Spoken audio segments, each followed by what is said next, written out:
Well guys, day 2 of the WWE draft and another Monday Night Raw. So we're going to kick things off and we're going to talk about the promo right at the beginning of the show with Bray Wyatt. So we started off with a Firefly Funhouse segment-esque promo, kind of going through and sort of recapping the highlights of Seth Rollins and The Fiend. Talking about their, obviously, match in Hell in a Cell, and WWE actually finally acknowledging this match properly, compared to last week where they briefly skimmed over it towards the end of the show. We then started with Becky Lynch coming straight out, which once again, guys, gets the fans going. She came out, she cut a decent enough promo, quite brief until Charlotte came out. As I said in my video the other day that Sasha Banks would not be wrestling tonight because she's still recovering from the ass whipping that Becky gave her last time. So we ended up with this kind of Becky Lynch and Charlotte brawl sort of happening out of the blue. Sort of Charlotte saying she wanted to be Becky Lynch's friend and then essentially just attacking her, which I thought was pretty cool. We got into the match between Becky and Charlotte. Now this match was decent. I mean, I'd say match of the night by far. It was a good match. They performed well. They did some great moves. But as the Bayley and Charlotte match happened on SmackDown, this match ended with the most devastating move in wrestling history, the roll-up. So another match where Charlotte's lost with a roll-up 2 shows in a row. We then cut to the back where Seth Rollins is doing a promo talking about Bray Wyatt and that he's going to find the Fiend tonight. He's going Fiend finding. Now this would be great if it wasn't for the fact that the Fiend had already been drafted to SmackDown. So that if the Fiend had been drafted to SmackDown, why the hell would he be on Raw? We then had round 1 of the draft tonight. Raw, Seth Rollins, Charlotte Flair, and Andrade. Now, do you see the little connections between the couples there? We've got Raw heading, Seth Rollins staying on Raw. Obviously, Becky Lynch is on Raw. We've got Charlotte and Andrade both going to SmackDown. I wonder why that is. On SmackDown, we've got Brock Lesnar, which is actually a really decent one. We knew that was going to happen anyway. And the New Day. So the New Day, they said heading to Friday Night SmackDown, but the New Day are just staying on Friday Night SmackDown. They've been on SmackDown for ages, so this isn't really going over anywhere. We also had going, or should I say really staying on Raw, Rusev and Aleister Black. Now, Aleister Black has been on SmackDown more recently, but yeah, he was on Raw with Ricochet. They kind of moved him more to SmackDown, and now he's back on Raw. So yeah, it's great. I'm looking forward to having Aleister Black, back on Raw in terms of being exclusive to the brand. SmackDown, these were 2 of the most underwhelming ones ever. Moving to SmackDown, or heading to SmackDown, Daniel Bryan and Bayley. The problem is Daniel Bryan and Bayley are already on SmackDown. That's where they've been for the last few months, maybe the last year. Okay, Bayley has been on Raw a bit more, but Daniel Bryan has been exclusively on SmackDown, minus about 3 episodes, if that. So these draft picks are not anything special at all. Right, tag team title time, guys. And I've got to say, this was a decent match. You know, going into it, I was going to say, why give them a title shot if they're not going to win it? And unfortunately for Dolph and Bobby Roode, who are still a very new team, the Viking Raiders won with the Viking experience. Good match, decent solid match, and I'm really happy for the Viking Raiders. They then cut to a promo out the back where they said that they are the first undefeated team in WWE history to hold the IWGP, Ring of Honor, NXT and Raw tag team titles. So they're giving a shout out to those 2 other companies. Right guys, round 3 of the WWE draft. And once again, I'm going to read these out in quite quick order, just like Stephanie McMahon. We have on Raw, Cedric Alexander. No surprise there, he's been on Raw pretty much anyway.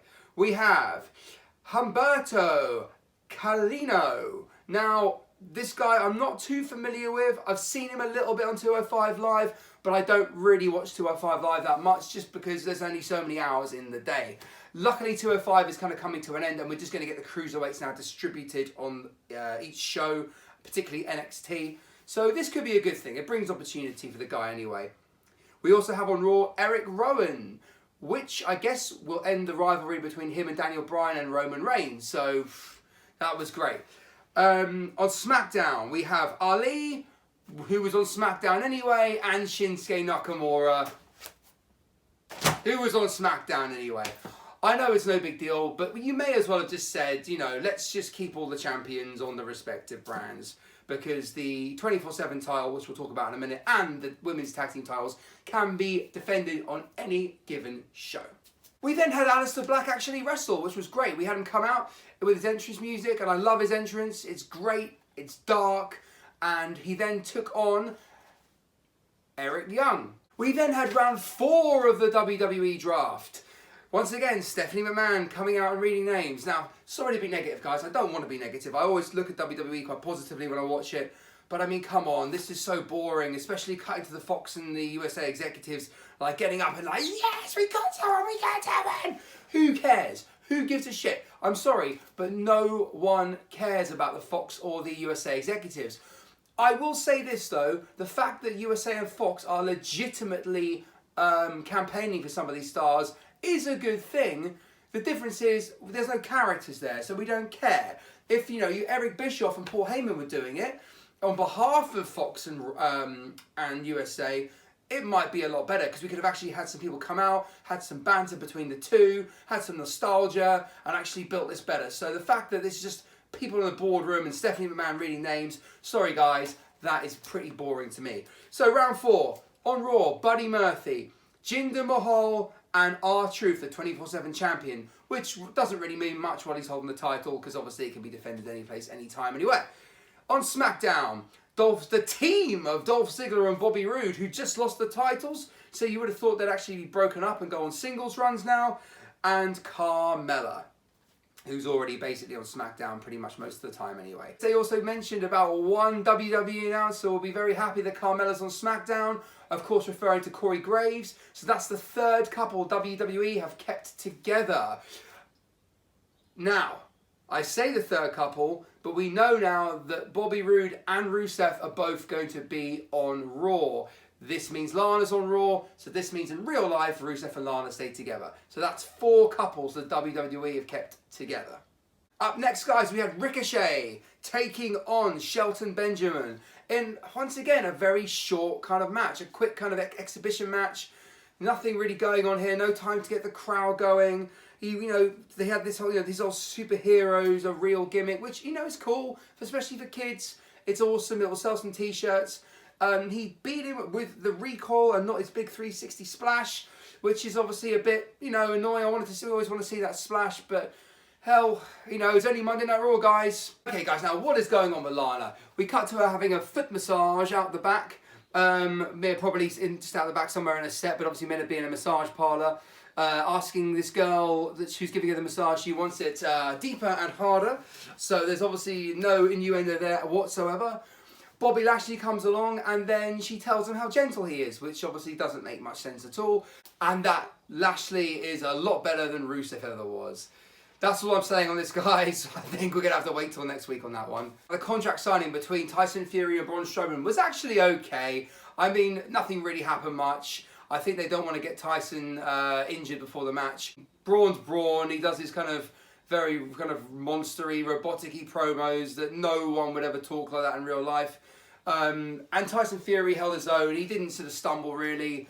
He got 1 or 2 of his words mixed up, but he was pretty good considering. I'm not that excited about this in general, but hell, it'll be fun. It's for Saudi Arabia. It's for the money, isn't it? So, I'm going to watch it. I'm going to check it out, and I'm also going to review it, of course. But that's pretty much all it was. He broke a pen, which took him about 3 attempts, and that was after Braun Strowman slammed his hands down and broke the table, which obviously, wasn't gimmicked at all. He then broke the pen and he kind of walked to the back, laughing. Okay, on to round 5. And of course, this round 5 was different to all the other rounds, because guess who came out to present round 5? None other than Stephanie McMahon again for the 5th round. No variation, nothing like that. Really boring. Raw, Samoa Joe. We've got Akira Tozawa, who once again I'm not that too familiar with, but we shall see. I'm looking forward to these guys coming onto Raw to see what they can do. And Shelton Benjamin. So apparently he really impressed them during the Ricochet match, even though he lost and even though the match was about 5 minutes long. But, It is what it is. On SmackDown, we have The Miz and King Corbin. So, King Corbin going off Raw. To be fair, I think most people are actually going to be quite happy about that. We then had a match between Buddy Murphy and Cedric Alexander, which I thought was good. Once again, if this was on NXT, it would have been given 15-20 minutes. But it was not. It wasn't even given half the time of that, really. It was okay. I did enjoy what they did. But it's that kind of raw pacing. The commentators were kind of into it, but not really into it. And there was no time to tell the story. So it was good. But, you know, it just wasn't great. And you know, Buddy Murphy won, which is brilliant with Murphy's Law. But they were not given enough time, in my opinion. It felt like every match on Raw this week was just a kind of like exhibition match to kind of showcase the talent and the person who was draft picked, you know, before the other one to get them over. We then got some crown jewel announcement. We have a World Cup biggest ever tag team turmoil match. Right, once again, who cares? But it is for the Saudis and to get everyone on the show. Remember, there's no women allowed in Saudi Arabia to play sport. So, as they're so progressive, we also have our Team Hogan picks, Ricochet, Rusev and Seth Rollins so far with 2 to go.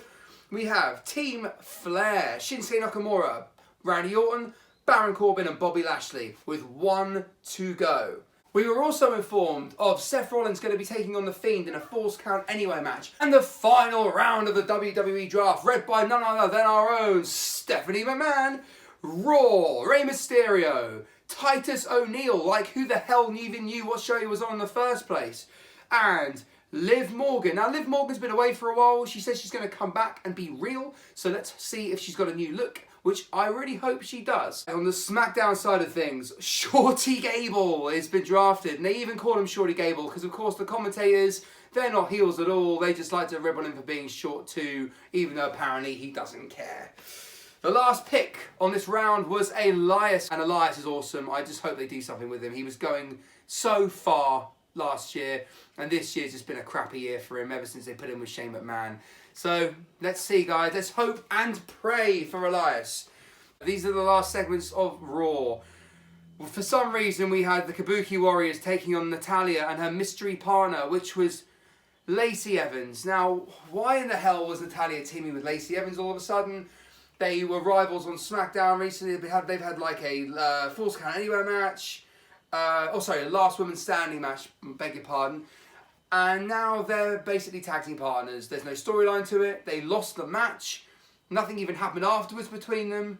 So I have no idea what's going on. If they're going to team them up, it's just ridiculous. Just another pointless tag team. I really hope they don't. But I reckon they will, because Lacey Evans needs more training. She's getting a lot better, but Natalya will give her that. And putting them together will actually help Lacey out from a sort of behind-the-scenes point of view. But on screen, just keep Lacey Evans a single character. She's strong, and, you know, she could really go high if they actually do something with her. Okay, guys, the last segment of the night sees the Firefly Funhouse episode we've all been waiting for with Bray Wyatt. However, it gets interrupted by Seth Rollins, who actually comes into the Firefly Funhouse, kicks the crap out of the Bray Wyatt, not the Fiend, mind you, just regular Bray Wyatt. And Bray Wyatt's all like, Seth, why are you doing this to me? And then Seth keeps on beating him and then smashes the photos everywhere. And then do you know what he does? He actually finally lives up to his goddamn word and actually lives up to his catchphrase and burns it down. Now, I've got to say, yeah, what an underwhelming main event in the match with the tag team match. But at the end of this, at least something happened. Burning the Firefly Funhouse was cool. You know, I think maybe if it's the last Firefly Funhouse episode, maybe it's too soon, unless they're just going to completely ditch Bray Wyatt now, and he literally is just the Fiend. That Bray Wyatt is now dead, and we just left with the Fiend, and left with even a more dangerous Fiend than before, coming after Bray Wyatt. Coming after Seth Rollins. I'm going to hopefully burn Seth Rollins down and take his WWE title. But I don't think he's going to take the Universal title, because I think there's going to be some shenanigans, hopefully with The Undertaker. But if not, it is what it is, guys. That was Monday Night Raw. I hope you enjoyed the episode. Please like, share and subscribe, and I'll see you again